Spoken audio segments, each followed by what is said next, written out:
good. Yep, she's coming too. Perfect. Yeah, I can hear you. Shortly. Excellent.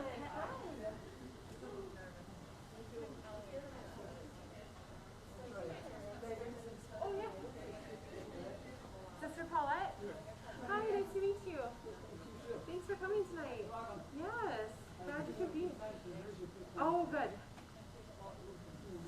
Yes, I'm sure. Well, welcome in. We'll get started in just a little bit. Okay. Welcome. Okay.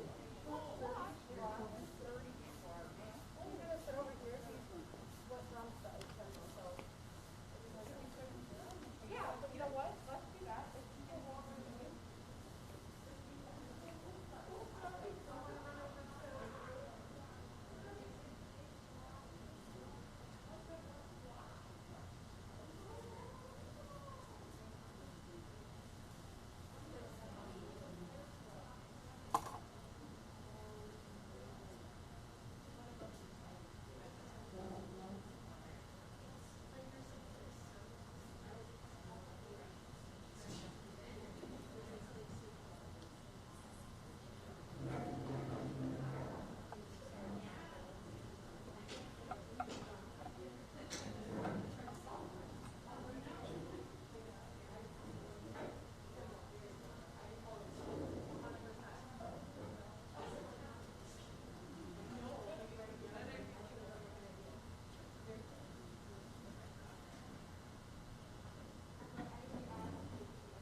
Thank you so much. You're welcome.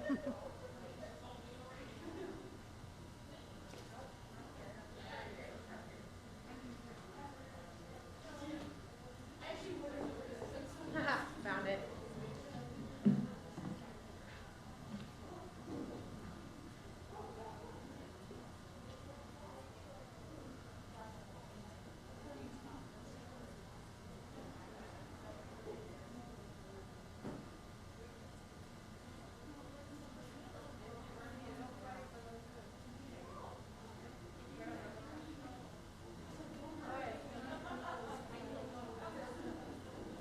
Before I do that over.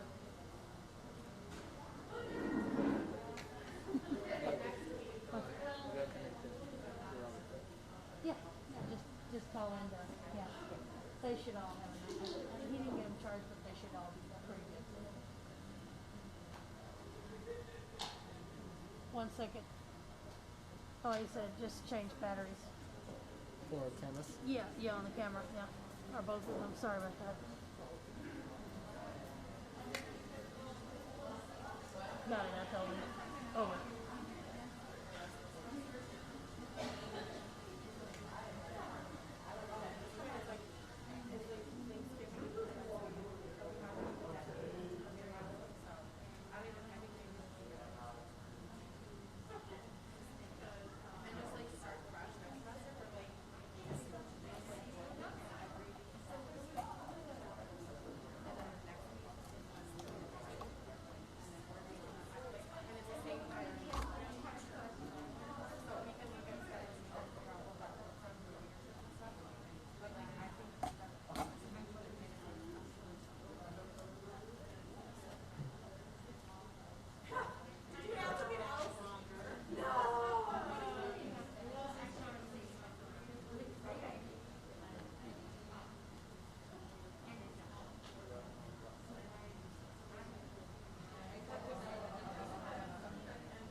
That's 3.7, yep.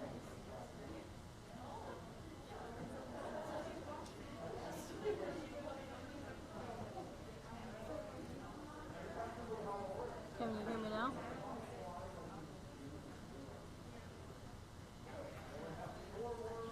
Yep, 3.7.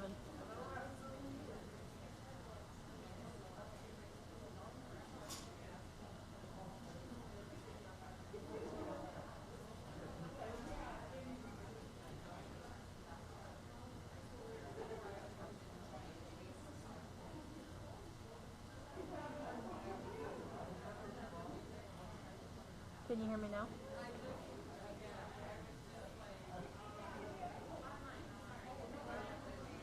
You can hear me now, right?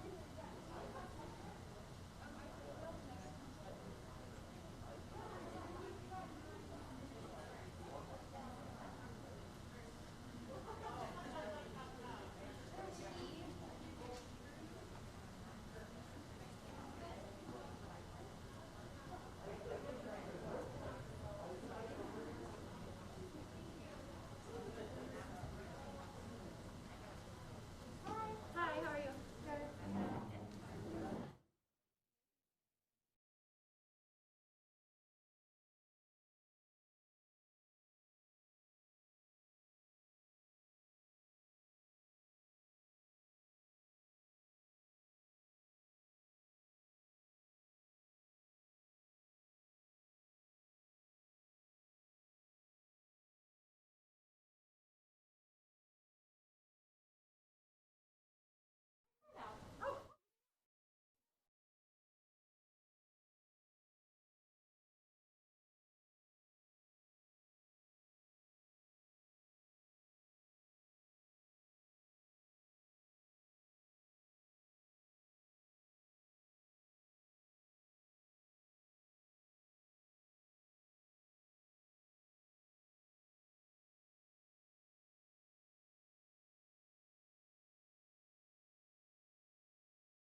Because I don't know how to talk to her without blasting. Do you want me to go to my office? Hold on a second. It looked pretty inexpensive. He said it was like $10 for the part, and he would help kind of put it back together. So, like I said, I'm so grateful. So, I'll take a look.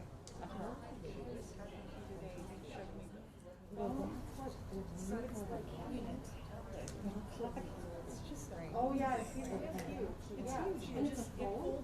Yeah. And I was thinking, Welcome, Dr. Kimmer.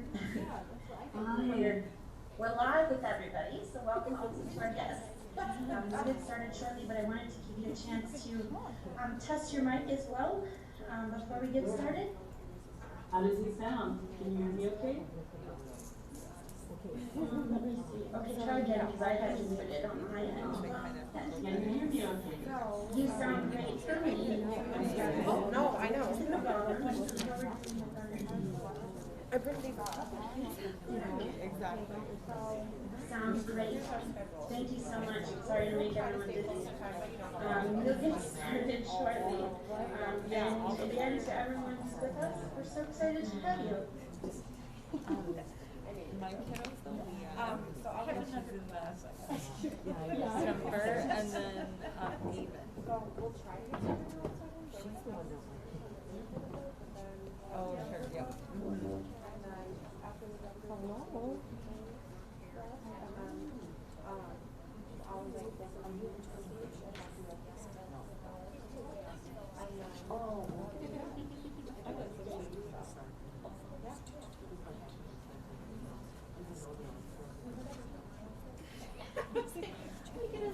It works. I don't know if I succeeded, but it was fun. Great. Thank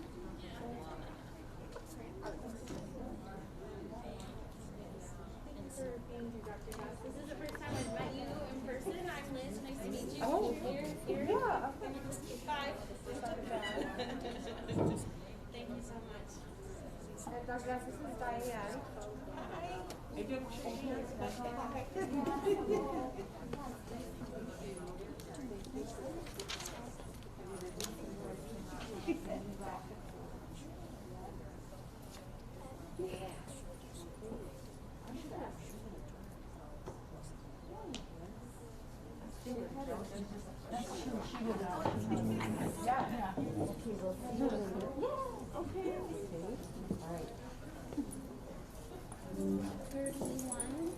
Visitors so far.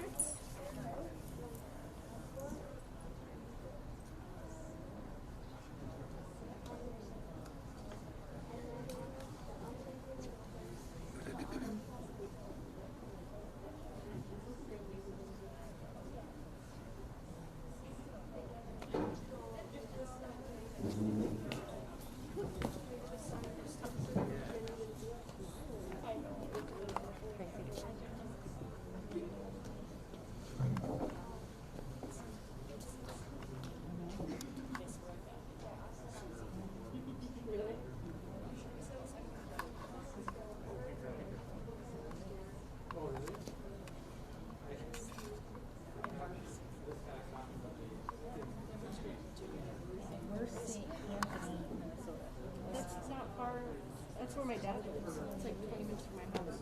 Or my mom's house. St. Anthony, Minnesota.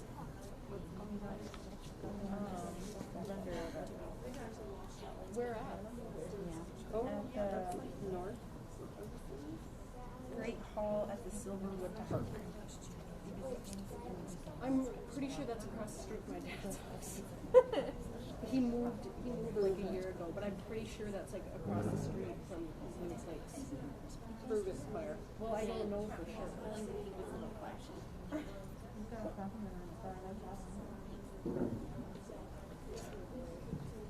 But yeah, that's like right by my.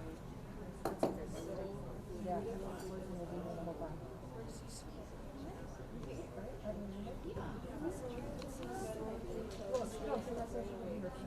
Oh, yes. I didn't hear. I didn't hear.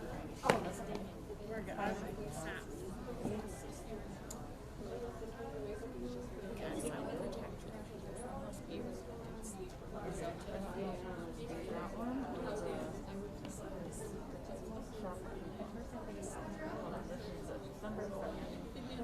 Oh, this is on Thursday. Thursday night. I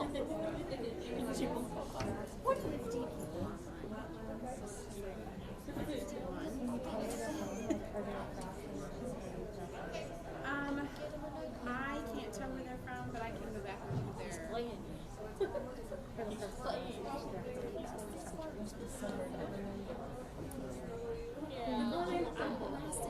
I tried to maybe last week Thursday to this stuff in the middle of January. That was this calendar year. Yeah, you can believe it. Not a decade ago. That's 3 years. Wait, insane. No, the Hojo Kanati one is 3 days. And the St. Anthony one is 3 hours. 3 days is that is a long weekend.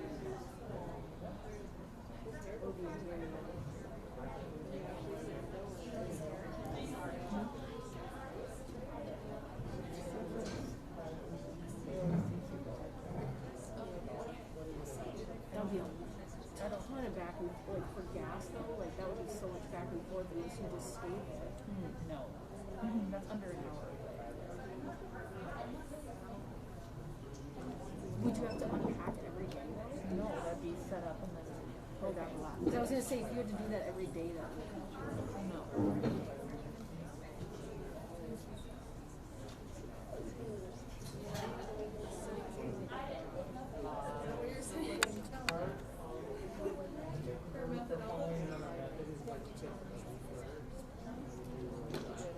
Well, you're the boss. Maybe I'll send you a go to the St. Anthony. What? I'm just kidding. Oh, if it's across the street. Then Across the street from my dad's house. Well, and even if it's not, because I might be wrong, but even if it's not, I can go visit my mom and chat. But it's on the same day? No, this is December 2nd. Oh, okay. So 2 weeks away. Really? And that's, is that Like the one that's on almost, Thursday? Yeah, okay. almost exclusively. It's pretty wild. Okay. Yeah, Summer 2 weeks away. day. And half and half.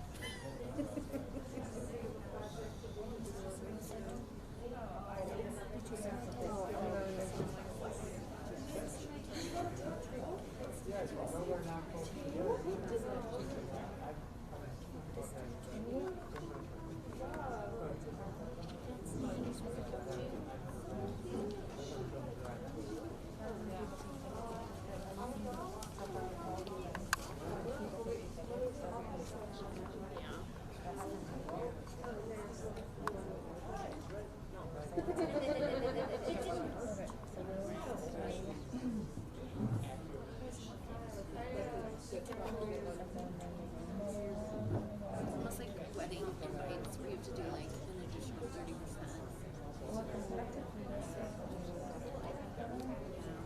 And you're gonna sell But then you it. have babies. Spring. Spring, oh my god. There are two. And so he's already starting to do spring nuggets. Well, I guess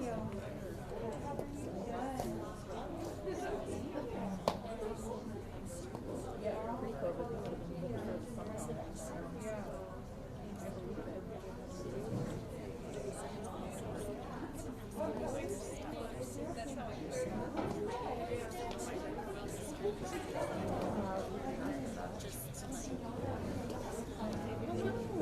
Howdy. how are you?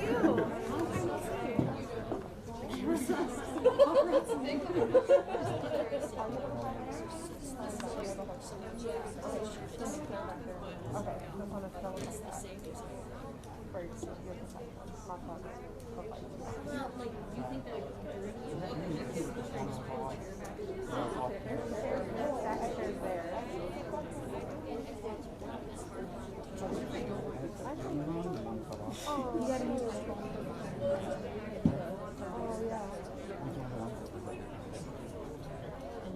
Flip it.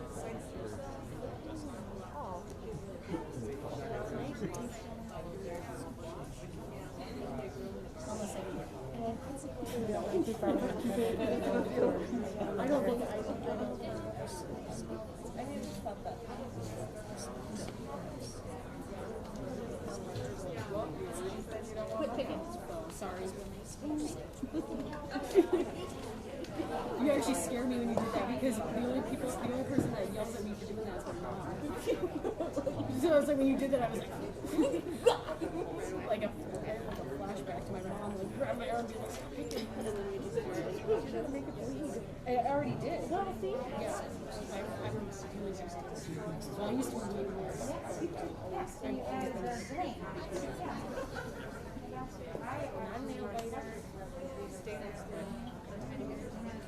Maisie used to be a super bad picker and long car rides. I had to keep turning back and looking at her because she would take her socks and her shoes off, and she would pick the skin off of her feet and keep going. And she doesn't feel it, so it doesn't matter. Right? Yeah. Yep. Yep. Anywhere on her feet, she would just start picking if there was.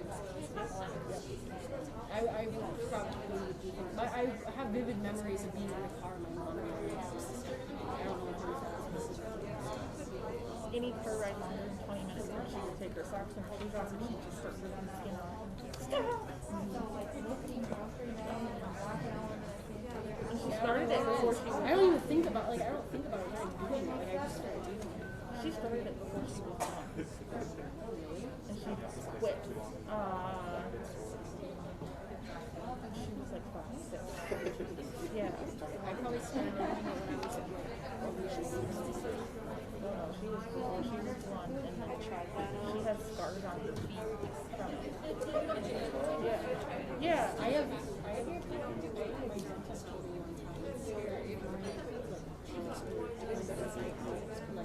the skin.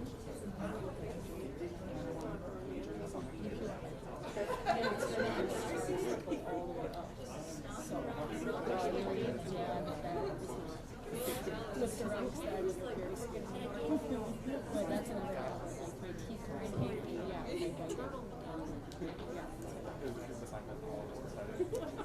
but I don't think about it. I'm not like, oh, do this. Keep going. Really? I just start doing it, and it's not until somebody's like, hey, stop that. And that's here she was like, you're bleeding. I know. I'm like, oh. Yeah.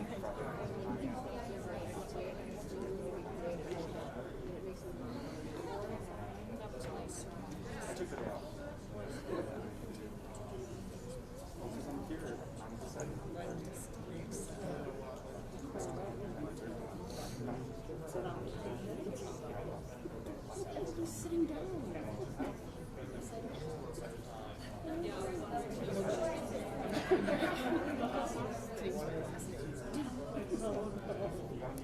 Just, oh my God! We're alone. That's so cute.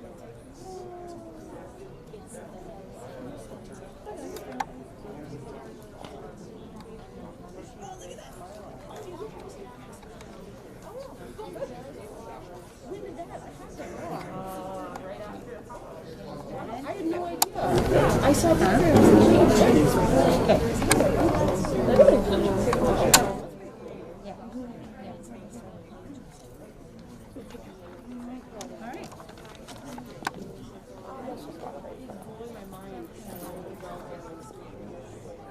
Like the way that she was talking to me today, like even since when I last saw her,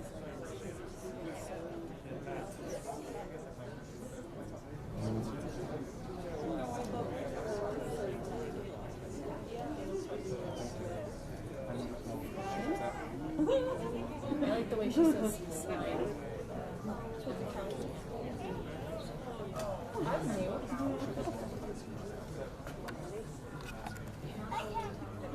Hello, can everyone hear me okay? Oh, good. Thank you.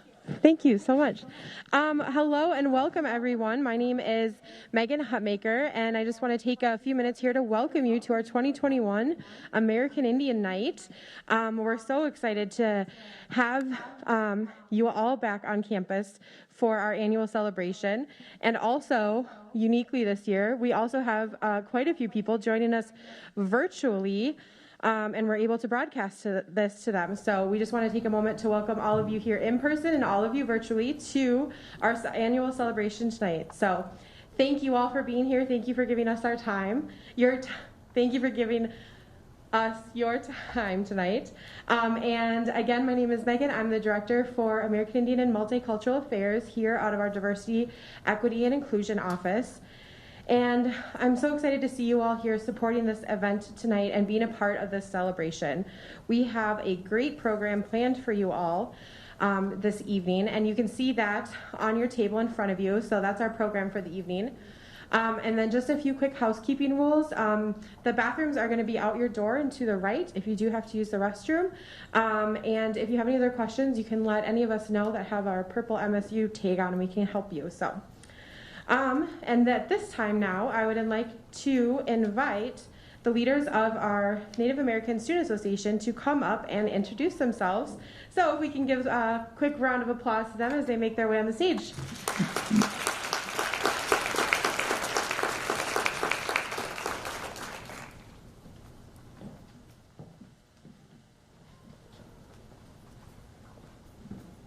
Bonjour, my name is Naomi Stone. I am the president of NASA.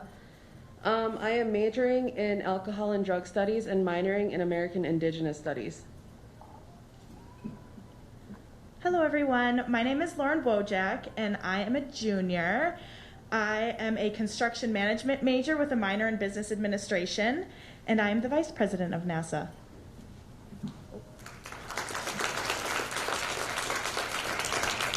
At this time, we would like to welcome Assistant Vice President for Diversity, Equity, and Inclusion, Dr. Kelly Meyer, to the stage.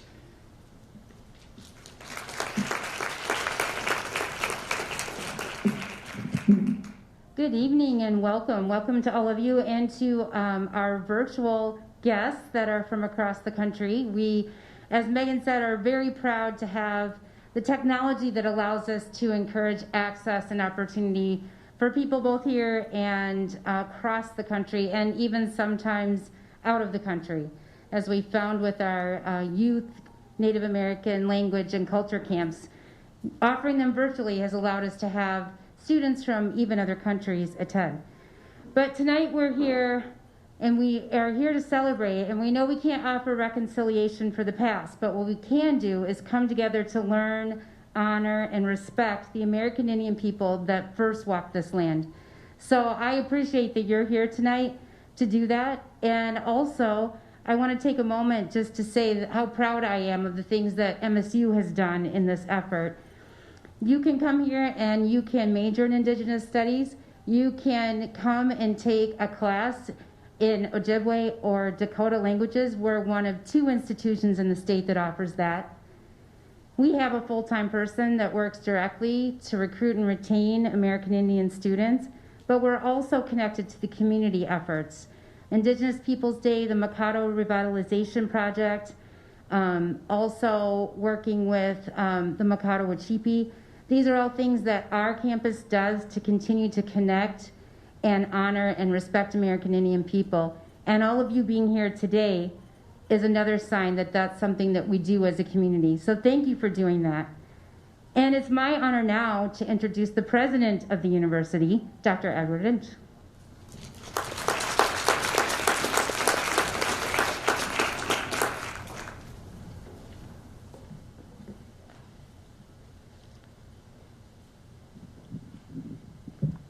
Raise this up a little bit.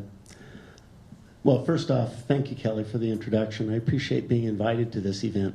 It's important.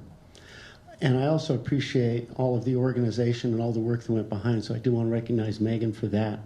This is a complex event to put on because this is hosted both here and virtually to more than 160 people that are able to attend via the web. That's outstanding because I think it serves part of the mission that we have for access and serves part of the hope that we have of engaging a lot of people in conversations around significant and important issues such as these. So I want to thank everyone for being here tonight, both those that are here in person and those that are here online, because I think tonight's program ought to be one that is important for thought and getting ideas about ways in which we live and work and develop community with one another together.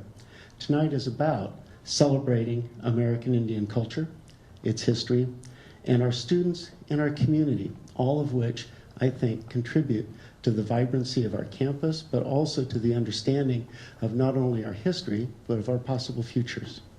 I want to recognize for a moment that we all live and work and learn in the homeland of the Dakota people, and whose language frames our name, Minnesota State University, Mankato. This event is one of many events that will take place over the month of November to recognize and celebrate American Indian Heritage Month. Our focus is on working to help our American Indian students find community and be successful here, but also to educate all of our community about the opportunities, the histories, and all of those things that contribute to the social fabric in which we live, to develop understanding, appreciation, and celebration.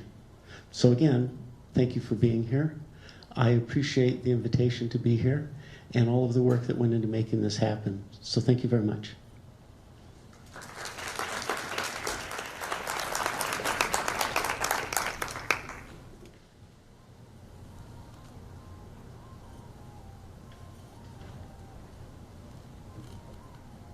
Thank you, Dr. Meyer and President Inch, for sharing those words of welcome with us tonight. Next, we have a drum group from the Twin Cities, Little Earth Singers. Can you guys join us on stage? Thank you.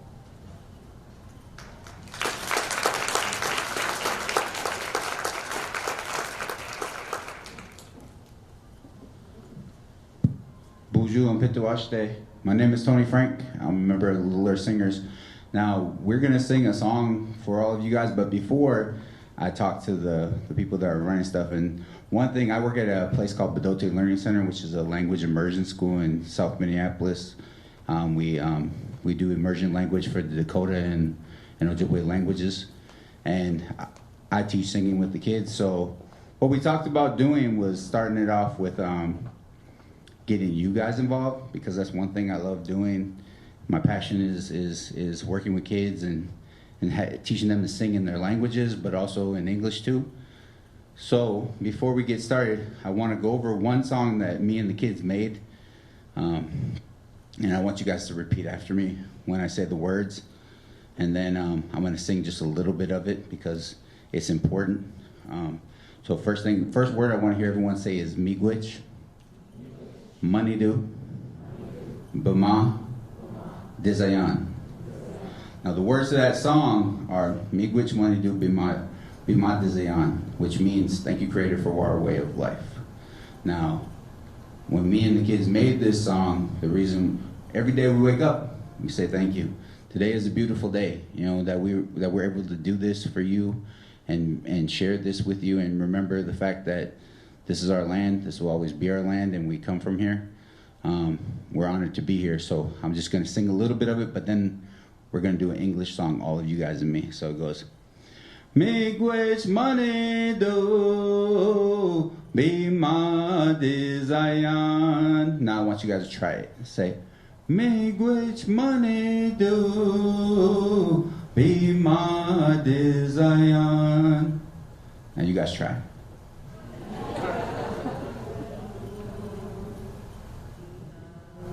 Dizayan. Now, so I told the guys I wasn't going to say this before I came up here, but one thing that I always do with the kids, because we all, you know, we have fun together, you know, that's what it's about. I like hot sauce, not weak sauce. So you guys were just weak sauce on this next song. You guys better be hot sauce, otherwise you guys will be canceled from singing on any more things. All right, so this next one, it's in English, so say, oh my gosh, golly gee, why is he staring at me? I think he wants to. Oh my gosh, golly gee. So what I'm going to do is I'm going to sing the first one to you guys, and then on the second one, you're going to sing it to me. All right, you got me? So it better be hot sauce, because if it's weak sauce, I'm telling you, everyone is going to know it. So it goes, oh my gosh, golly gee, Why are they staring at me? Hey, I think they want to sing like me. Oh my gosh, golly gee. Now it's your guys' turn. You guys ready? Hold up. Before we do that, I want to hear everyone go, me, me, me, me, me. Now let me hear you go, moo, moo, moo, moo, moo. Do you guys have any doo-doo shabu? Because you sound like a bunch of cows. Do that. For those that don't know, Juwemon doo-doo shabu is milk. So, all right. So, are you guys ready? Remember, oh my gosh, golly gee, why is he staring at me? I think he wants to, and then whatever you guys want to say, it don't matter. You can say whatever you want to. All right, so here we go. Oh my gosh, golly gee, why is he staring at me? Yeah, hey, I.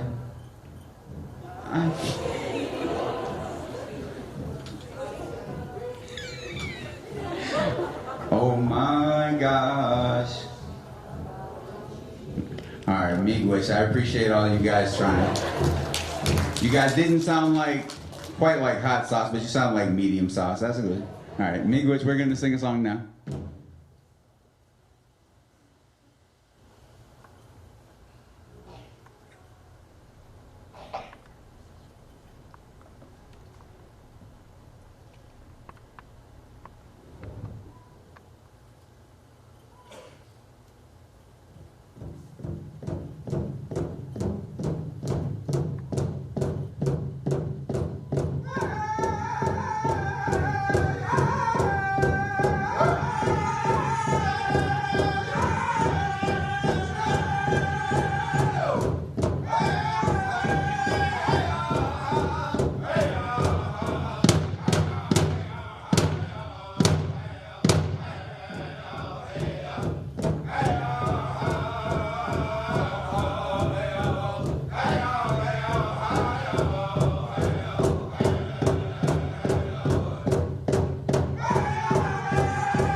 performing for us. So let's give them one more round of applause. Thank you.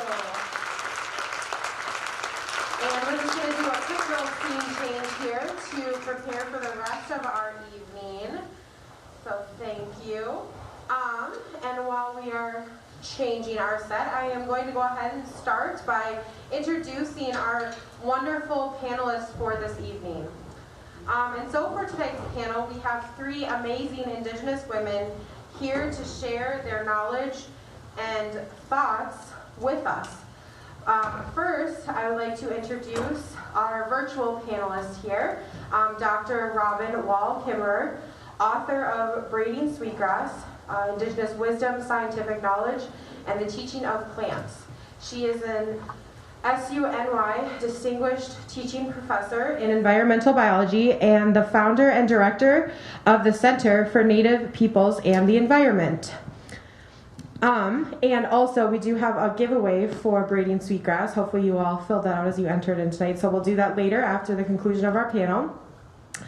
Our second panelist this evening is Dr. Rhonda Das, who is the director of our American Indigenous Studies program here at MSU Mankato.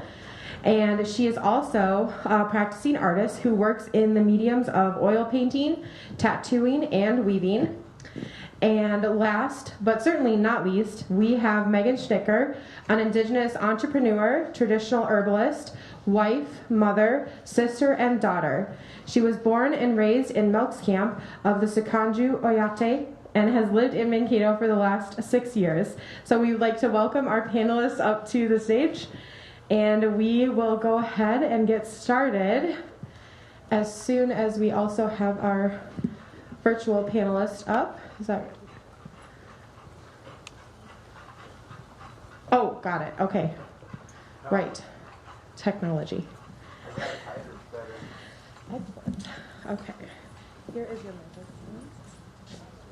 Oh, okay.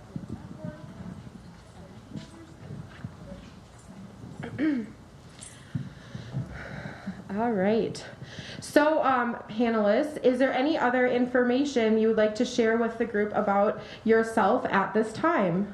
A little bit about your background and your connection with plants or the earth or the environment. Can you hear me? Okay. I remember some of my earliest memories of being in the garden or being outdoors and learning the names of plants with either my mother or my grandmothers. That's something that's been a part of my life, my whole life, no matter where I was, no matter what I do. I was raised in northern Minnesota, so you have a very short growing season. And I learned quickly what to do at what times of the year, and felt more at home being in the gardens and being outdoors than anywhere else. Hi, I'm Yapi. Imachiapi, Megan Schnicker. I grew up in the middle of nowhere, South Dakota, and we had a longer growing season than northern Minnesota. And both my parents worked and went to school full time. And so I spent a lot of time over at my grandma's house on her farm. And we were told that, when the sun came up, we were either outside or we were inside helping out my grandma. And so us kids, me and my cousins that also lived on the farm, we spent a lot of time outside because we didn't want to help out grandma. Nobody wants to clean when you're 5 years old and it's nice outside. And so we spent all of our time outside. We rode horses, we bounced off of bales, we chased cows, and we got, sunburns, we got cuts, and we got scrapes, and we got bee stings, and we got mosquito bites. We fell out of trees, broke limbs multiple times. My cousin Curtis fell out of a tree and ended up going to the hospital, broke his arm. So we were outside. We were outside kids, and that was, all year round we were outside. And so, of course, all those injuries and those bug bites and all those things, my Uncle Neil started teaching us about what plants that we could use to help out with our bug bites, with our bee stings and snacks. Snacks was really important to us. because if we went in the house and bugged Grandma, then we'd have to help clean up. And so it was important for us to stay outside as long as possible. And so that's kind of the start of my plant knowledge, is when I was really little. And when I met my great-grandma, Eva Bulbear, when I was like around 7, 8 years old, she started teaching me the traditional plant uses. Because my mom's mom, whose farm I was on, she went to boarding school, and so none of her cultural knowledge stayed with her. And my dad's side of the family, they also went to boarding school, but they kept their spiritual knowledge, they kept their cultural knowledge. And so that's where a majority of my cultural teachings come from, is from my dad's side of the family. And so I started learning about the cultural uses of plants, the names of them. And so I appreciate that I get to hear from doctors tonight, because I don't have the scientific knowledge of the plants. I have the traditional uses of the plants. I have the stories that I was taught. And so it was really important for me growing up to absorb as much of that as possible, because my great-grandma passed away after 8 years of knowing her. And I've lost many elders that have taught me traditional stories since then. And a lot of my original teachers are long gone. And so it was important for me to absorb as much of that as possible. And now I'm getting scolded and yelled at by my friends and my family to write all this stuff down. And so I enjoy these moments because someone's recording it, and and it exists out there in the world other than just in my brain. So I definitely appreciate, and I'm excited to hear from the other panelists as well, to hear about their knowledge and their experience with plants. Thank you. And Dr. Kimmerer, can you hear us? Oh, perfect. Excellent. There we go. I can. Excellent. So would you like to share with us now your view, your connection, your relationship with plants? Well, first let me say how much I feel in common with you all. These are my stories too, growing up outside with the plants, so I'm really excited to talk to one another tonight. I will also say bonjour in den way malganadok. Shabadaski gish kokwe nadeshnakas, bodwe wad mikwe and Megazedo dem, meanwhile Makoto dem, Syracuse, New York, Nadoj Bia. And in our Potawatomi language, I've told you that I'm a Potawatomi woman. I live today near Syracuse, New York. And my name is Shabadaski Gish Kokwe. I'm of the Bear Clan and also of the Eagles. And I am so grateful to be with you all tonight. And thank you. Thank you so much for inviting me. I know I'm going to learn a lot, and already am enjoying hearing stories. When you said, to introduce ourselves associated with our plants, like you've already heard, I grew up with the plants. I was always outside playing, picking berries, trying to figure out what I could use for making a basket, what I could use for making dyes. I was always just playing with plants. And my grandfather was a survivor of the Carlisle Indian School, and so I didn't have traditional plant knowledge growing up. But what I had was the woods and the fields and the creek behind the house. And in a way, they were my teachers of plant knowledge, the plants. They're the ones who really taught me who they were and what they were all about. And I tried to discern what their gifts were by tasting them and making things out of them. So it was a very, really joyful kind of childhood. And honestly, I think I was born a botanist. I really can't remember a time when I wasn't outside playing with the plants. In fact, I was thinking just today, somebody asked me, what was your favorite childhood Christmas present? And you know what? I remember, we didn't have a lot of money growing up, but I remember being given a little tiny greenhouse. It was about the size of a shoebox, and you could germinate seeds inside of it. And I just thought I was the luckiest kid alive, and I was for that kind of growing up. My cultural knowledge of plants has come from a lifetime of listening to elders and teachers from different nations, for sure, and trying to really listen hard and connect what people were telling me with what plants were telling me. Another part of my background, it shouldn't surprise you at all, knowing that I declare myself to have been born a botanist, is that when I went off to college, that's what I wanted to study, is plants. Either that or be a poet, and the plants won out. And so I had a really hard time at first when I went to the university, because the way that the scientific community thought about the plants was pretty different than the way that I had grown up honoring them and learning from them. And so it was a challenge at first to learn to become a plant scientist. But what really kept me going is curiosity and wonder and love of the plants. I wanted to know everything there was to know about plants, including, how they photosynthesize and their microscopic anatomy. It was hard at first, but then it just made me love them more by understanding what they were doing inside and out. And I'm a plant ecologist, so really what I love to understand and begin to understand is the relationships between plants. When we think about the plants as food and medicine for us, well, they're food and medicine for other people too, for bear people and beaver people and grasshopper people. And so I'm really interested in that whole web of relationships.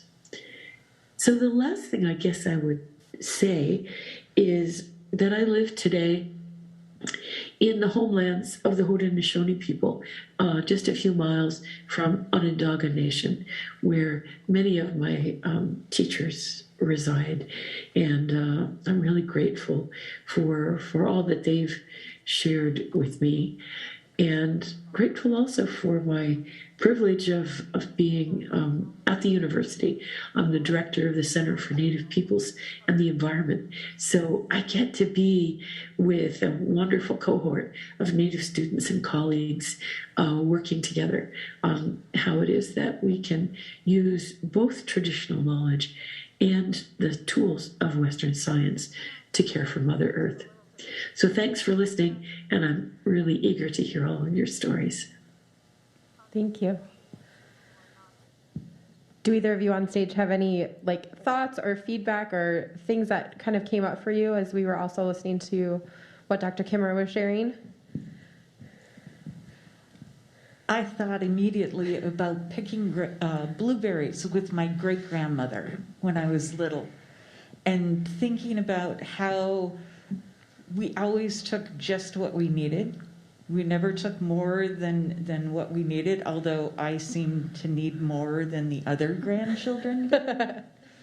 So I was always more supervised when it came to blueberries. But it was also that food for the other animals, too. My grandmother, well, she was my great-grandmother. She always made sure that we left enough for the bear people and for the bug people and everybody else that was out there. And that's one of the things I always connect with first and foremost, I think, is always blueberries when I think about gardens and plants. They're my first experience of those kinds of things. But I also remembered being in northern Minnesota, and that I didn't realize that most people's yards didn't have wild strawberries growing in them. That was a normal part of my existence. And if you wanted a snack, like Megan was talking about earlier, you just walked through the yard and looked for berries that were ripe, or you went and picked rose hips, or you went and grabbed a handful of blueberries if you could find them, or raspberries. Growing up in that kind of environment, I think we were very privileged to have all of those things surrounding us. And I think I took it for granted at the time that we lived in such plenty. And I see it so differently now. Yeah. Yeah, we, growing up, we always snacked on purslane for sure. That was one, especially because going outside, we didn't, that was before they started selling water in water bottles. And so we always, we also lived by the creek, but that wasn't safe to drink because that was also running through pastures. Nobody wanted to drink cow pee. And so we always chewed on all the purslane that we could find that was growing in the garden, because my grandma thought that was obnoxious. She didn't like it in her garden, and so that was always the first thing that we always took off and grabbed. And then running through the woods up behind her house, we always used to call them bluebells. There were these little tiny flowers that tasted like onions, and sometimes you would get them and they'd be really sweet. And I know that that's not their real name, is bluebells, but that's what we always called them. And then running through and making sure that we had our snacks and we had a source for water, and always making dyes, natural dyes with all the plants, because it was super fun to dye our faces funny colors. And then as soon as the adults saw us, "What did you do?" And we were like, "Ha." But and then our faces would be yellow or blue or purple for a day or two, and then our hands would be all the colors. And so and then the farm cats, chasing farm cats, and then they would have handprints of different colors on them from the dyes that we made. And so that was always a summertime thing. And there was always raspberries that we always picked, and then we would eat the raspberry leaves, and the raspberries we would always eat. There's always something growing, even now in the winter here in Minnesota. There's tons of things that we are still harvesting. And so right now, I told my husband, I was like, this week we have to get all the turkey tail mushrooms out of the yard. And he was like, okay, yes, I have to. It snowed, it's cold, we have to get the turkey tails. And so it's, not just the plants for us, but it's the funguses too, because they're also a part of us. And so when I hear people say, or when we say, in Lakota, we say, "Medakio yasin." Well, we mean that. We truly mean that. We mean that all living creatures that we are a part of. And it's not just, us as people and the animals, it's the plants, it's the funguses, it's all the insects. And so being respectful was something that we were taught at a very young age, to make sure that we didn't take all of it. We only took some of it, because that was somebody's house. That was somebody's food source, someone much smaller than us. And so in order for us not to, have the bees chase us around because we took their flowers, we had to make sure that we left enough flowers. Even though it was super fun to make dyes of all the colors, it was important that we didn't take all their food. And it was also important that we didn't take all the caterpillars' foods, because if we took all their food, there would be no butterflies. And so we had to be careful. And we were taught that very young, because my grandma was an avid gardener, and not just, vegetables and things like that, flowers. And so flowers were super important for her. And she taught us about the bees and how they pollinated, and that they needed all the flowers. And they also, not just the flowers, but they pollinated other things as well. And then also the bats were pollinators as well. And so she said, you have to be careful when you take something from nature, because you need to give something back, and you need to make sure that you leave enough. And so that was always super important for us, a lesson that we learned very young. And I teach it to my kids, because I have a few, they're all girls. And so my friend Diane, she's here. She was like, "I knew you were here because I saw kids running around." And I said, "Yes, I am here." And so whenever we go outside and we go harvesting, or just spending time hiking, my kids are always with us. And my 4-year-old, she's an avid mushroom hunter. And so that's her favorite thing. And she always asks, "Mom, Dad, I go hiking, go mushrooms, get the mushrooms, I eat mushrooms."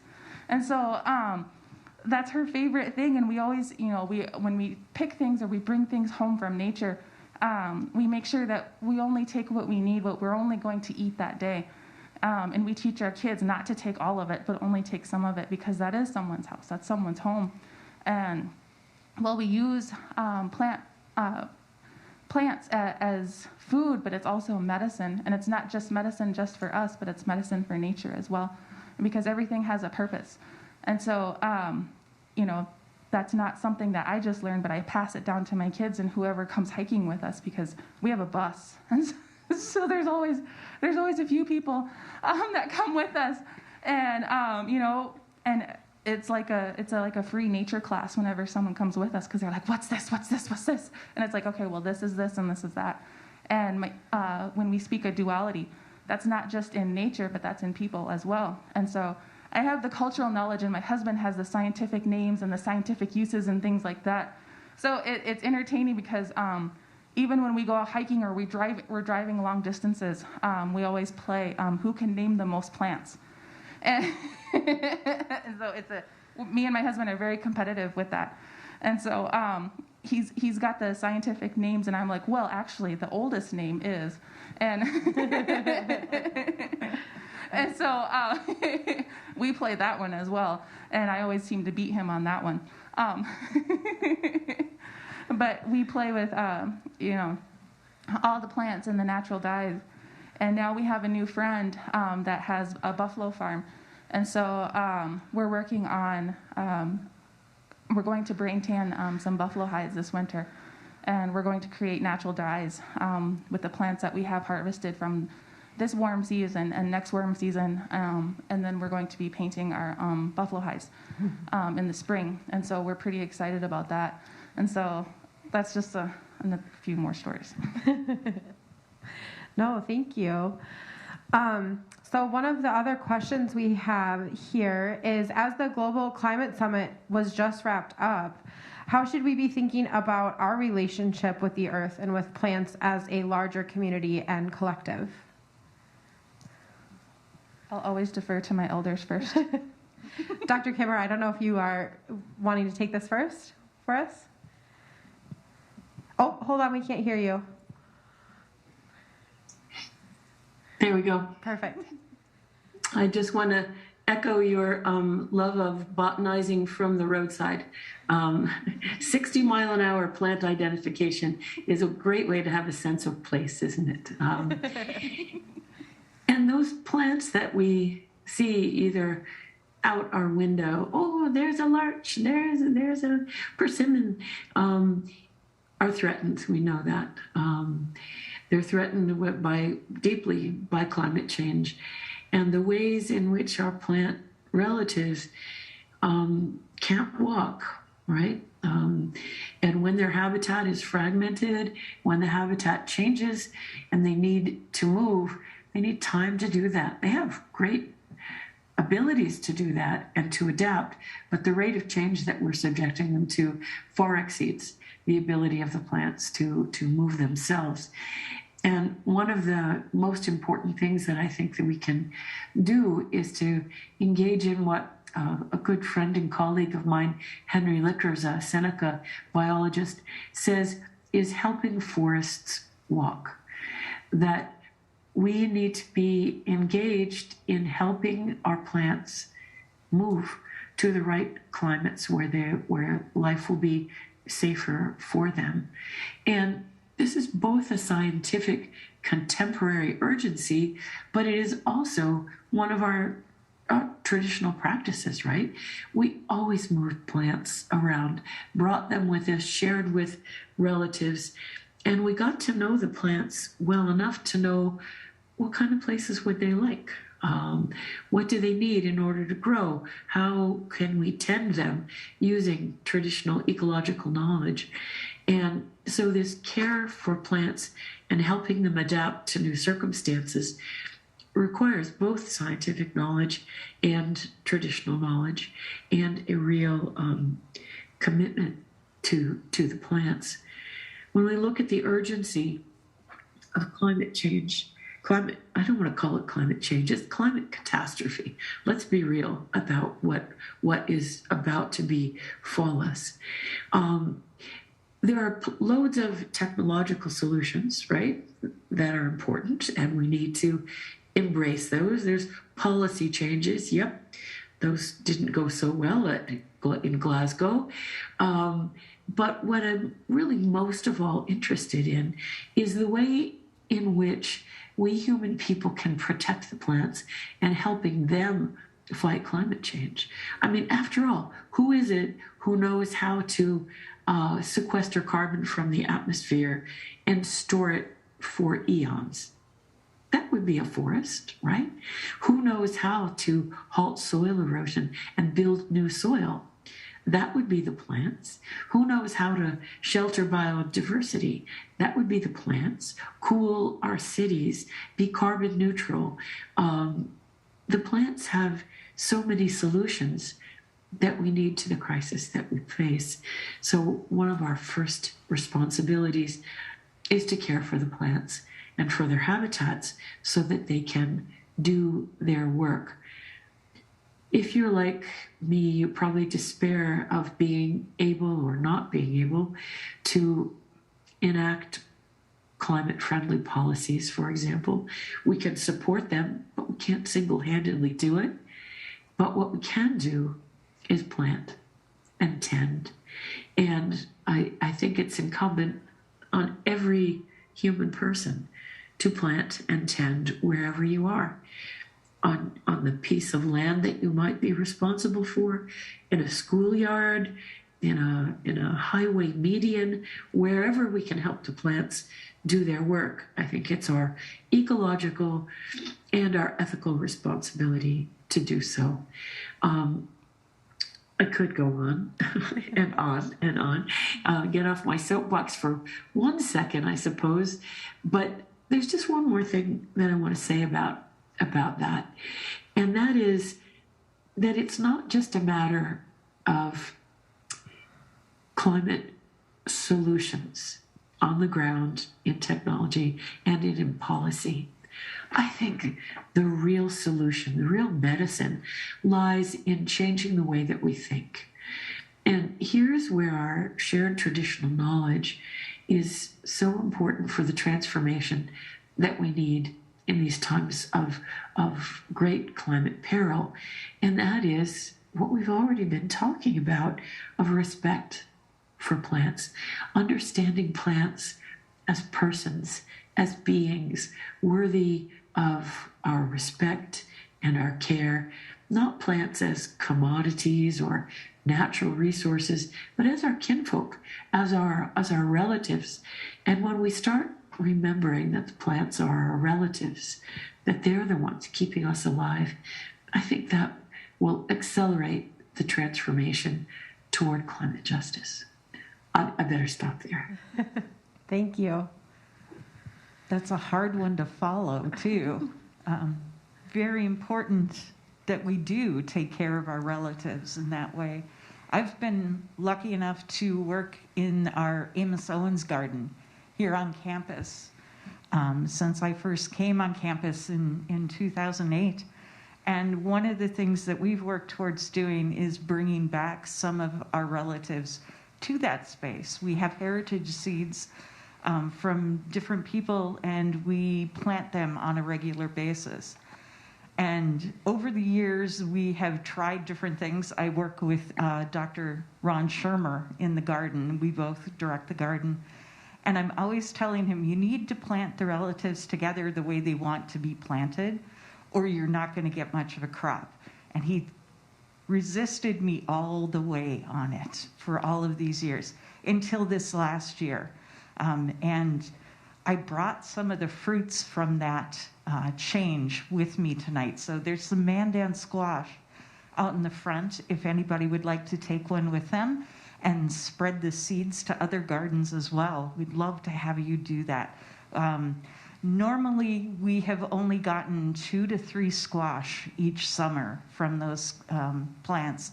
And this year, I talked Ron into actually putting in mounds and planting the Three Sisters garden in there. And we actually ended up with harvesting over 100 squash this year. So take them and run with them. Let's get more relatives going wherever we can. One of the earliest stories that I remember hearing about our creation story is that we come from Earth and that we are a part of Earth. We were made from Earth, and so everything we need comes from Earth. Whether it's food or it's medicine or it's shelter, it all comes from Earth. And so when we think about what we have done to Earth in the last 150, 200 years, as far as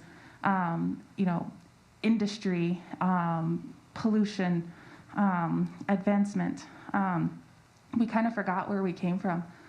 And so that's one of the biggest teachings that I was given, and the one that I pass on, is that that's where we came from, is we come from the dirt, we come from the stars, we come from the air, we come from the plants, and to remember that. And, you know, our food doesn't come from a box. It actually comes from the ground. It comes from the trees. It comes from the mushrooms. It comes from the roots. And that's what we're supposed to be eating. And it's not that we need to build a new house every couple years. There's tons of houses that are sitting empty that could be fixed. And so it's using and living more sustainably.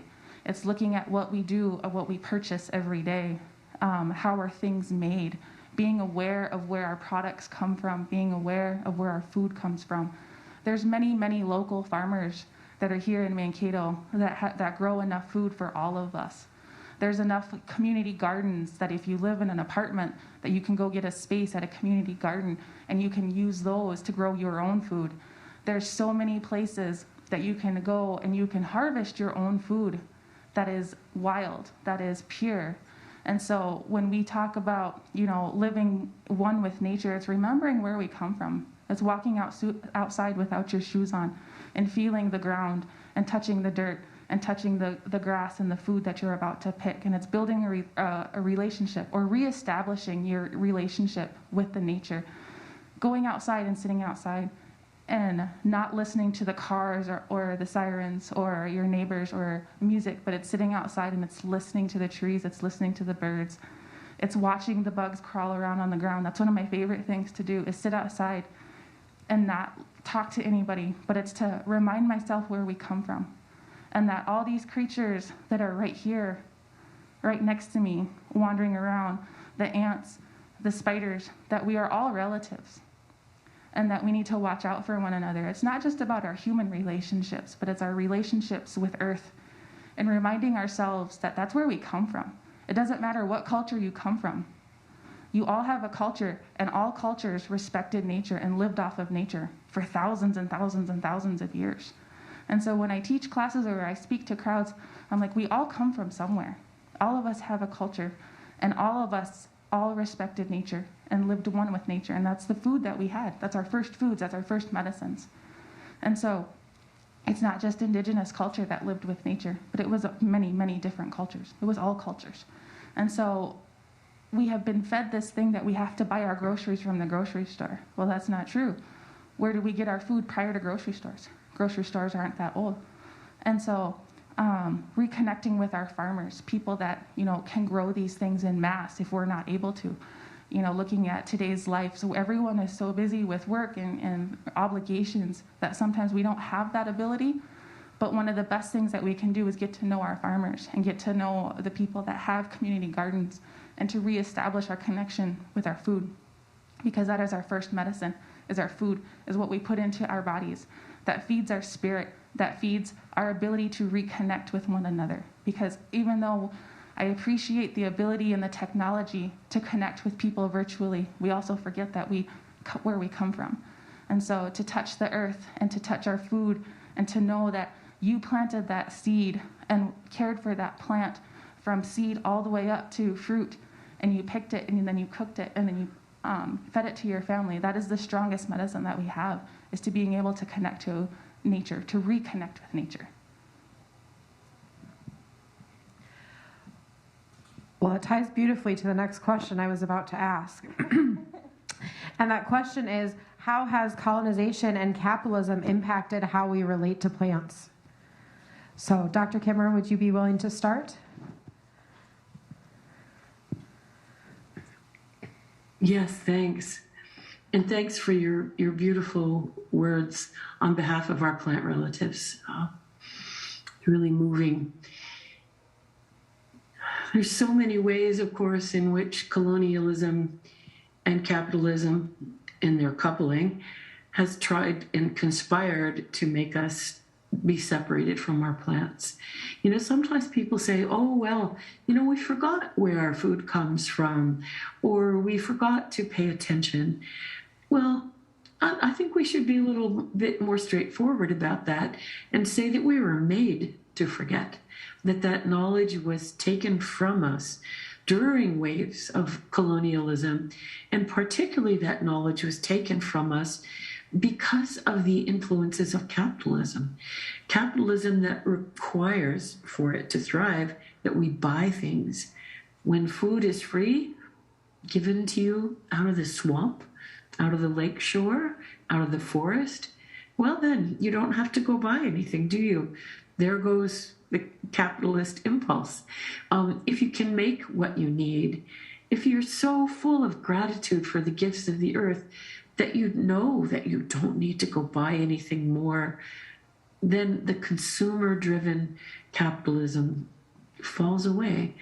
And so, of course, we were made to forget our knowledge that food and medicine are gifts from the earth because it served that purpose.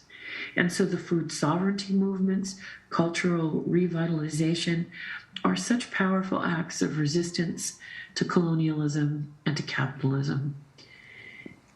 I think the other thing that I would want to say about colonial impacts on our plants and on our relationships with plants is, you know, when the three of us first started telling our stories this evening, all of us were talking about plants that we love, plants that gave us gifts. They could be the blueberries, the raspberries, the strawberries, the first gift. And our understanding of the plants as relatives who are going to give us gifts creates the ethic of the honorable harvest that you've been hearing about tonight, of take only what you need, leave some for others, share everything, give something back. All of that flows from understanding the world not as our property, but as a gift, gifts from the plants. And one of the most, I think, insidious challenges from colonialism and attendant capitalism is the itting of the world. By that, I mean thinking about our plant relatives as if they were commodities, as if they were property, and all that property belonged to us rather than to itself. That very notion that converted or asked us to convert our thoughts from thinking about plants as persons to thinking about them as things is at the root of extractive capitalism, I think. And it's at the root of our loneliness when we are no longer connected to our relatives, the plants.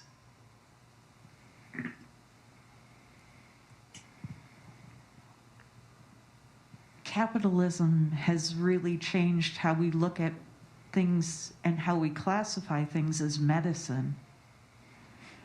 If it is coming from a plant, it is considered a new age medicine instead of having the same respect that something comes out of a pharmacy. And I was taught that if you choose your plants, the right plants can keep you healthy and well, no matter what ails you.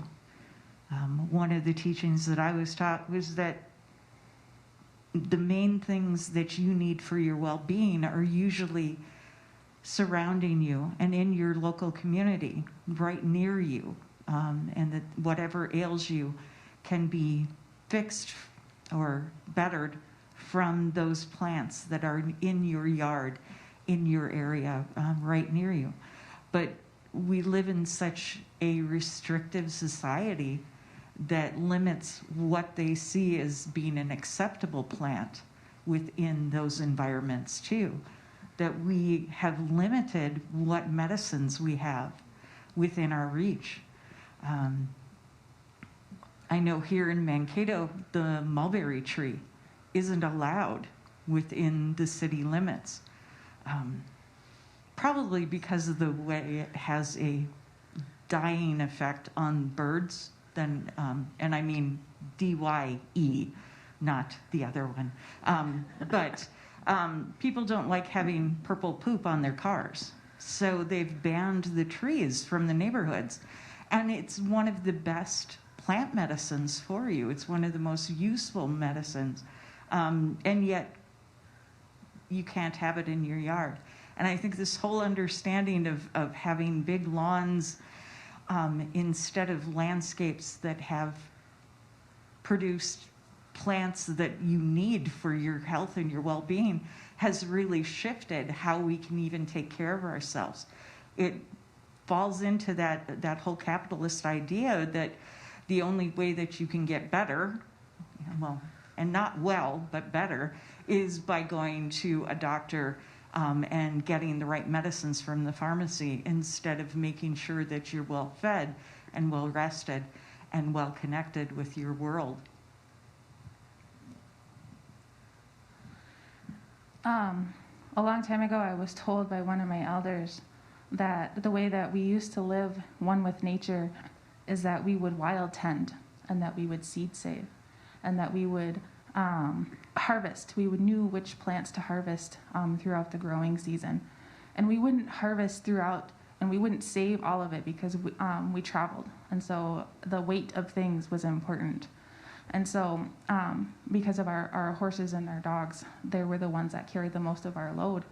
And so, as well as our women and our children, so we had to make sure that when we harvested, it was the plants that had the most nutritional value, it had the most medicinal value. And a lot of it is what we call noxious weeds today. And so when I see pigweed or wild amaranth, that's I laugh because I know a lot of farmers that get so frustrated with that plant because they spray it and they spray it and they spray it and it doesn't go anywhere. It's like, no, because it's supposed to be here.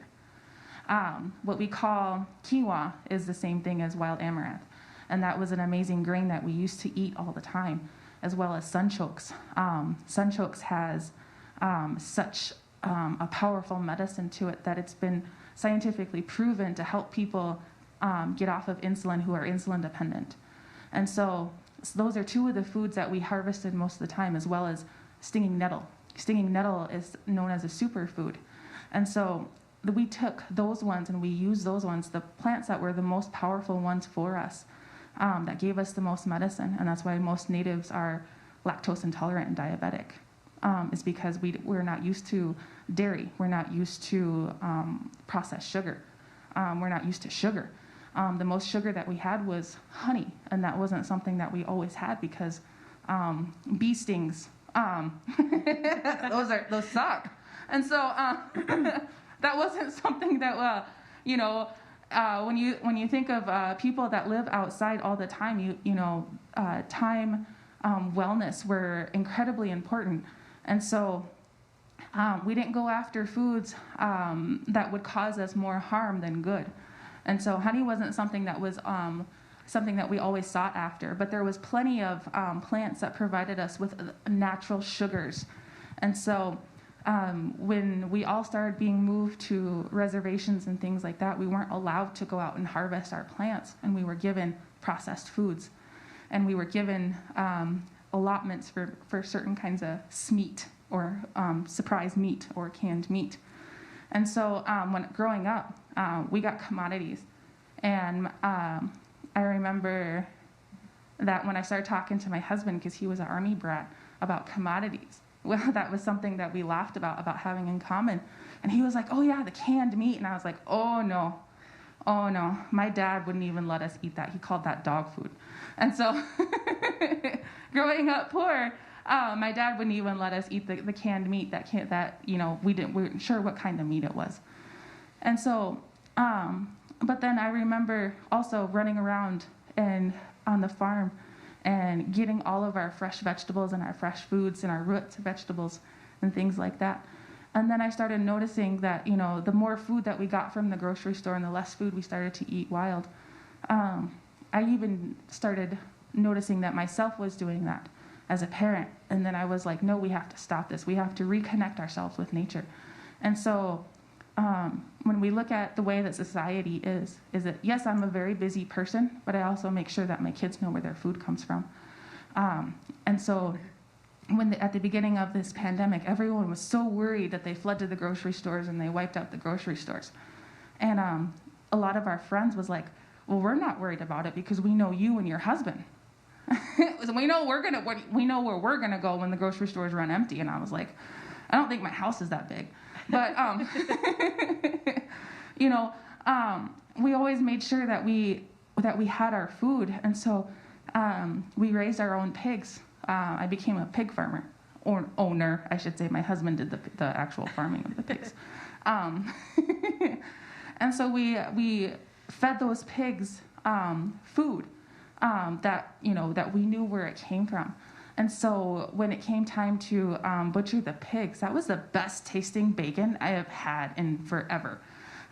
Because I knew where it came from, I knew what those pigs were fed, and then I knew that they just had one bad second. They didn't have to be scared and taken to a giant facility and be scared before they died. These pigs had everything that they wanted, and they were allowed to be pigs.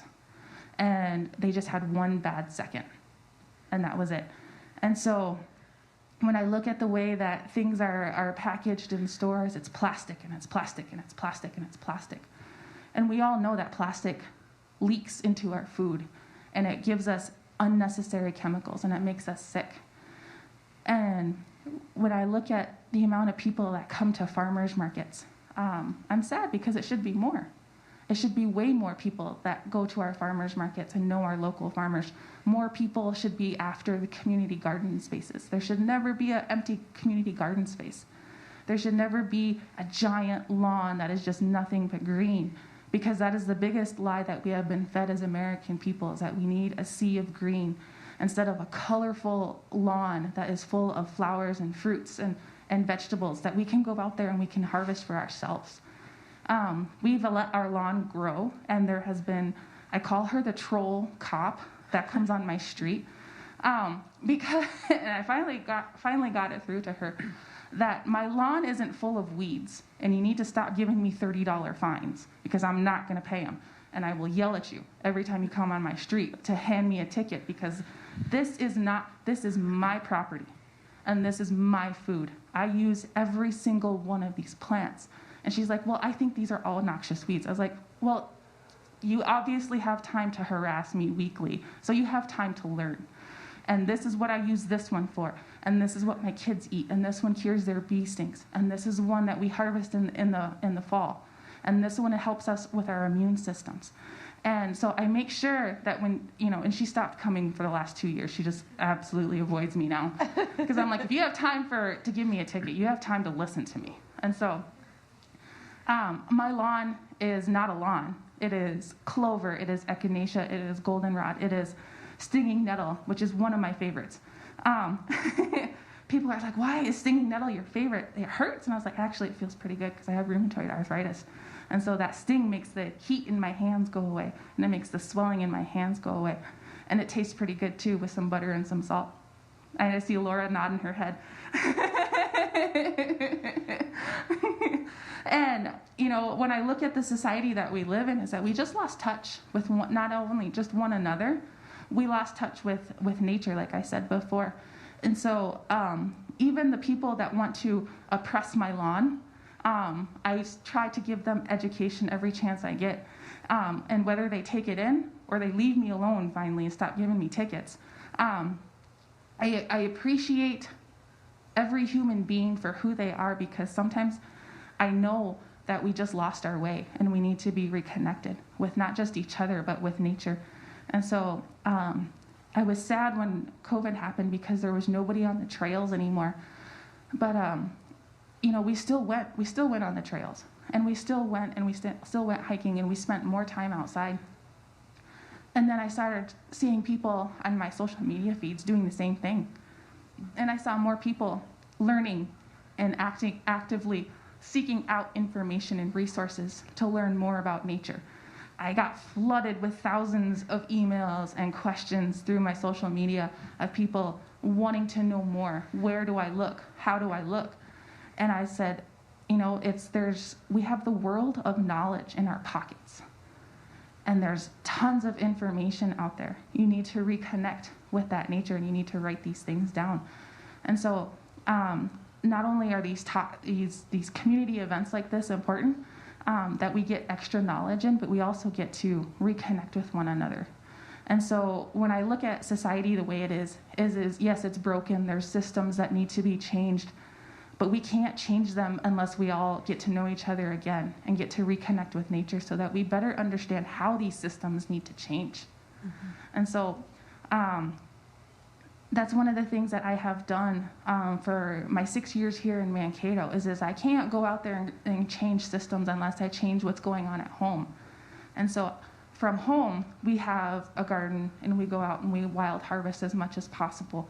And we reconnected with our community. And now I have an amazing group of friends.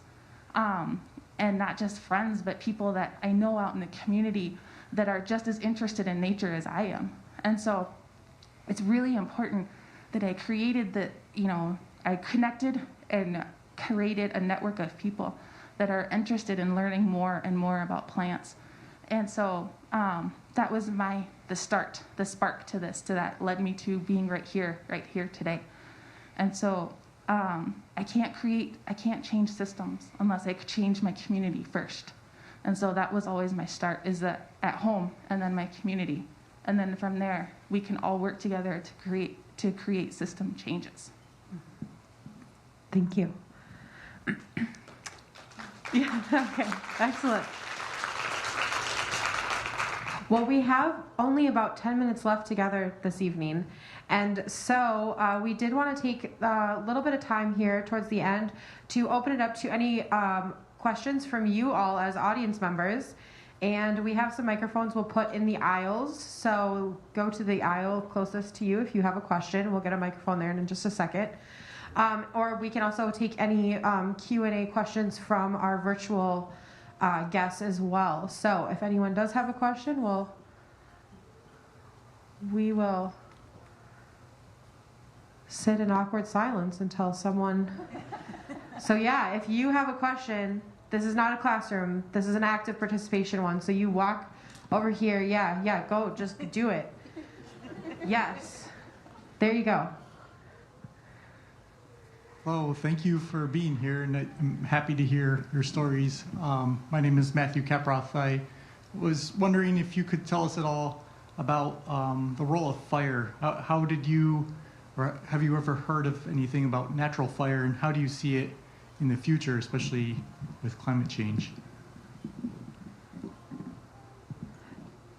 Megan, you want to take this one? Okay, Megan, you. When I learned the creation story from my grandpas and from my lalas and my unchis, we have a very close relationship with fire because it gives us warmth, it gives us the ability to cook our food, but it also brings a new generation. And when I said that, previously that we wild tended our seeds, we also did controlled burns a long time ago. And that was scientifically proven. Sometimes science catches up with us Native people. And so what we used to do is we used to do controlled burns in the late fall, right before the snows. And so we would make sure that the area that we were going to burn was an area that was overgrown with poison ivy or plants that we didn't need.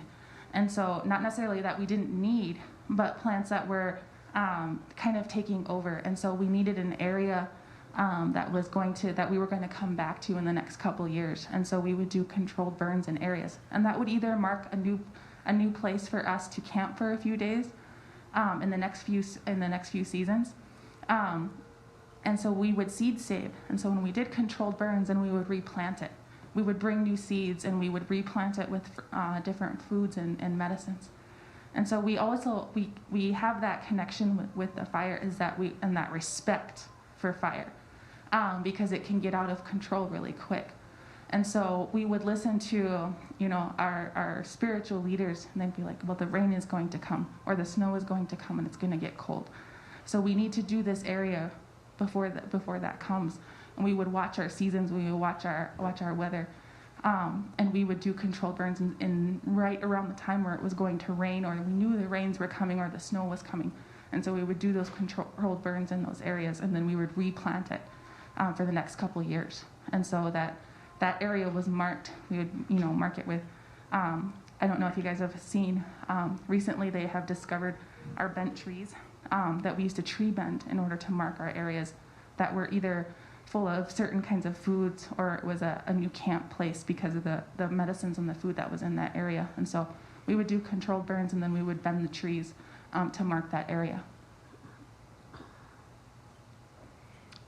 Yes, question from online. Oh, Dr. Kimmer, did you have something you wanted to add there? I just wanted to add to that really wonderful explanation.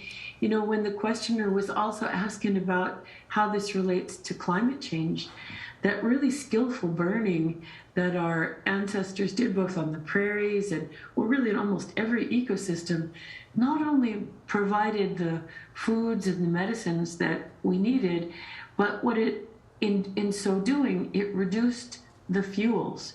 So that when fires burned, they would naturally be low intensity, high frequency, low intensity, so that there wouldn't be destructive wildfires. And what we see today in climate change, of course, is wildfire because of the suppression of Indigenous burning. There are parts of this country where Native people were jailed for setting controlled cultural burns.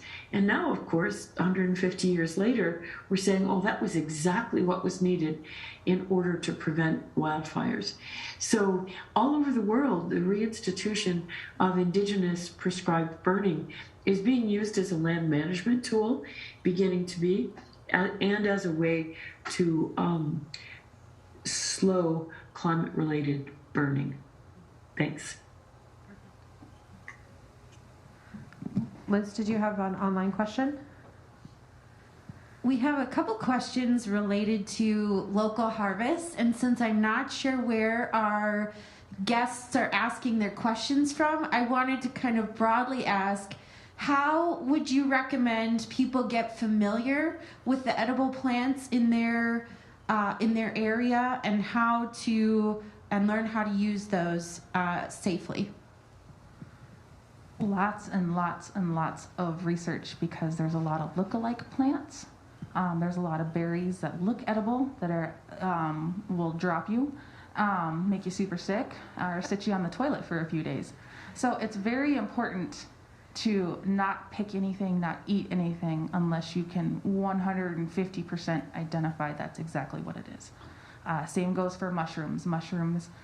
Sometimes you have just a few hours before it takes you to the spirit world. And so it's very important that you don't take anything or don't eat anything unless you know what it is.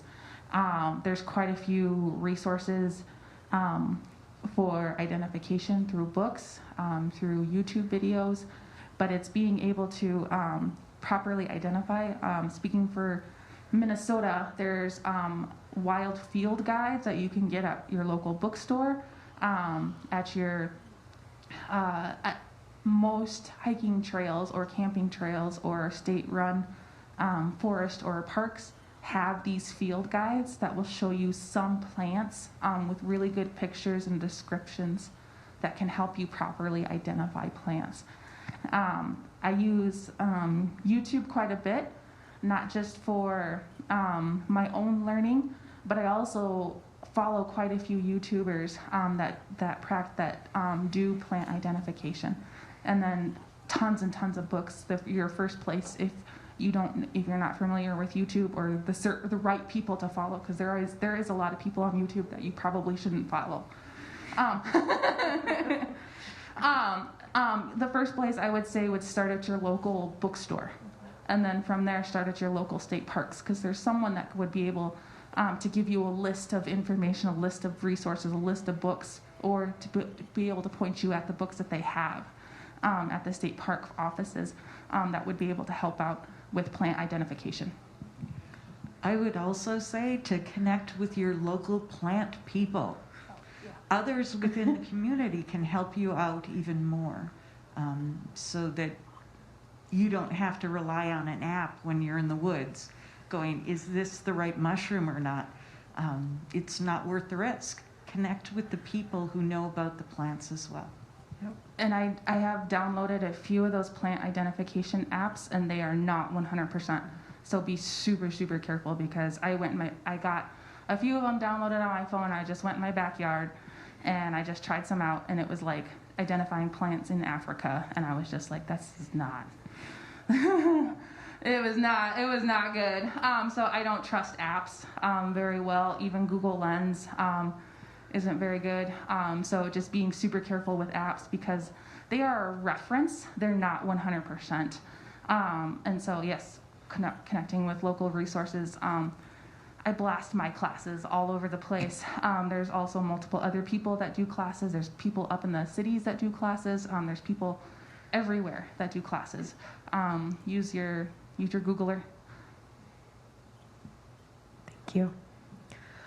Well, unfortunately, I don't know if we have enough time to take any more questions tonight, because I want to be respectful of all of your time and your commitment for being here tonight. So I think we'll kind of all stick around and be available for individual, maybe talking to us after. I know, Dr. Kimmer, that might not work for you, but we're so appreciative of you three wonderful, amazing Indigenous women being with us here tonight, and we just really appreciate your time. So thank you so much for being here, all three of you tonight. So can we give them all a round of applause?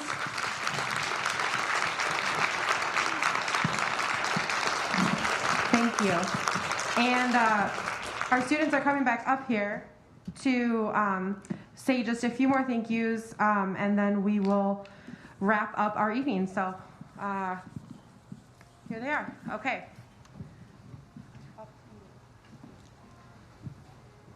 Can we get another round of applause for them?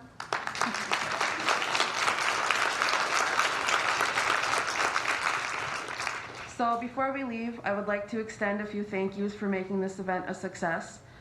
First and foremost, diversity, equity, and inclusion for making the event possible in the first place. And for all of those that have helped with setup, we would also like to thank Megan with American Indian Affairs and Liz with the Women's Center, and all of the student helpers for planning and putting this together. We would also like to say thank you to everyone who reserved a ticket and supported this event.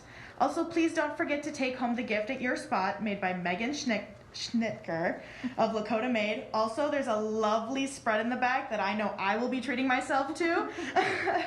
That is our gift to you for joining us tonight. Also attached to your program for the evening is a small card of North American wildflowers that you can plant at home, so be sure to take that with you as well.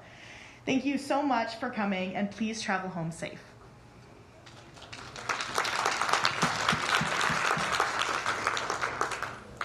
And we just have one more thing, because I forgot about it, but Liz is coming up right now. And it's a drawing for these amazing copies of Braiding Sweetgrass. All right. Well, thank you. And I'm sorry this doesn't extend to our virtual participants, but I do encourage you to check your local libraries, order from your local Indigenous bookstore. Birch Bark Books is a Minnesota-based Indigenous-owned bookstore, so strongly encouraged to check there. They have some beautiful hardbacks, and I have some beautiful paperbacks for our guests tonight. So again, thank you. I just echo the strong and affectionate feelings for our panelists and their time and wisdom that they shared with us. So without further ado, we'll do a quick little drawing here. I have 7 copies, which is an odd number because several people stopped by, maybe snitched a few earlier. So we've got Pam Jewson. So you get a copy.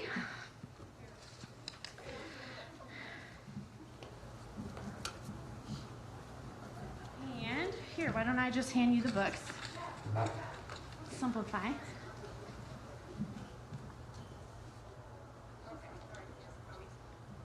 Carolyn Fox. Heather Paulson.